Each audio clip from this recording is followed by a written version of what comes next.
This segment of the news has been brought to you by Sun Oil Limited. Welcome back. Current leader of opposition Michael Pintard clearing the air on the appearance of former Prime Minister Dr. Hubert Minnis at conferences or meetings involving the Free National Movement. Mr. Pintard says that numerous invitations have been extended to the former leader and all members of the F&M party. The question was raised in terms of the former Prime Minister not being here. An invitation has been extended and is consistently extended to all of our colleagues to participate in the internal discussions in the party, to jointly craft messages that reflect our united positions, and then to share them publicly. All persons who are prepared to do so are welcome to do so. And so I cannot speak to why he's not here today, or I think you would be able to get that, but I can say absolutely clearly that invitations have been extended for all colleagues.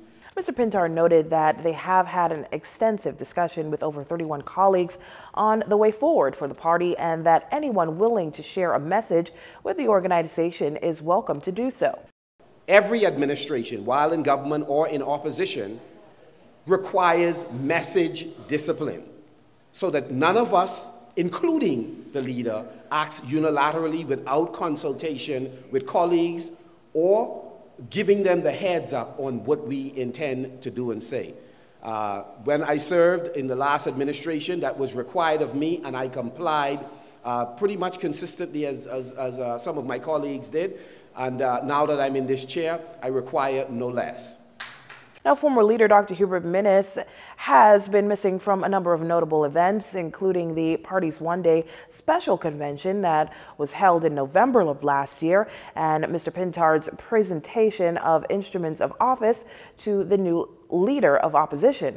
Attempts to reach out to Dr. Minnis were unsuccessful up to news time. The Bahamas Electrical Workers Union President Kyle Wilson says the union is ready to, quote, flex its muscles if their concerns regarding unsafe working conditions are not met. He's been in the press advocating for this matter to be addressed for weeks now, and he says there still hasn't been any resolve following conversations with both Bahamas Power and Light executives and Works Minister Alfred Sears. Over nearly a month, the union has asked someone to just come down and note the concerns. No one has come down in person.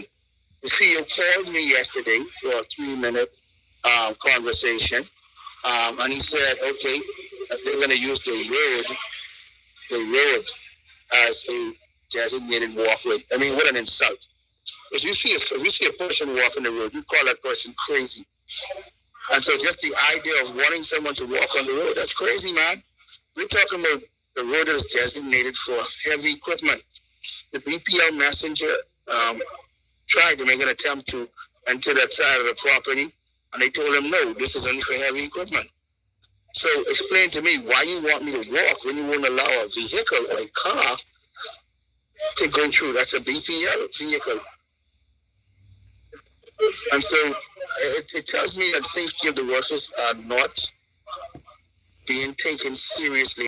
Mr. Wilson lists a number of issues ranging from safety concerns over at BPL's Clifton Pier plant to a staff shortage due to the COVID-19 pandemic. We've been calling the Minister of PS again. From the last administration to this administration, we are trying to resolve them amicably. But if it takes the union having to flex his muscle, then let it come to that, okay? Let the chips fall where they may.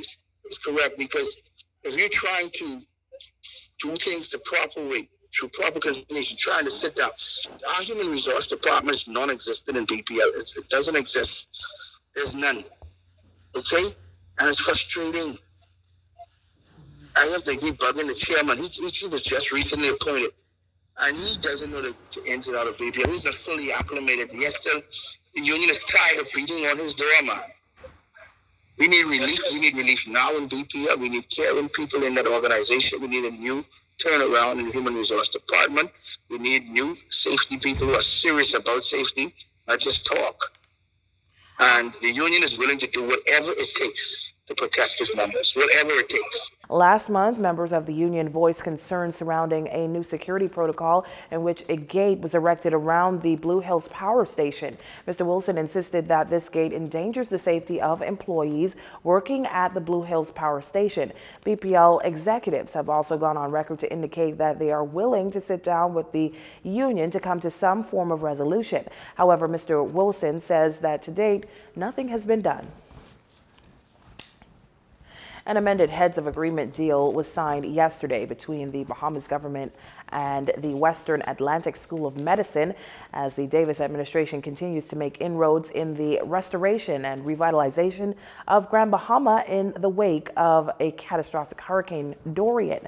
The amended agreement executed by Cabinet Secretary Nicole Campbell and signed by a team of ministers inclusive of Health and Wellness Minister Dr. Michael Darville, Deputy Prime Minister and Minister of Tourism, Aviation and Investments Chester Cooper, and the Prime Minister himself, Philip Brave Davis, seeks to provide a more profitable structure to the Bahamas as it removes the moratorium on medical schools in the country. This opens the Bahamas to more investment opportunities in the education and healthcare sectors. DPM Chester Cooper highlights the value of this HOA signing to the country's developing industries. This is an important occasion for us, the government of the Bahamas, as well as the people of the Bahamas, as well as the people of Grand Bahama. It's a good signal for growth for Grand Bahama. It's a good signal for growth, not just in the medical industry, but also for education. So this is a multi-pronged win for all of us. And I'm delighted that we are able to today sign this amended heads of agreement. We believe this is going to be an important relationship for Grand Bahama, and we wish you every success. And that does it for news this evening. Once again, I'm Leah Cooper, and from all of us here at JCN News, have a wonderful evening, everyone. This segment of the news has been brought to you by Sun Oil Limited.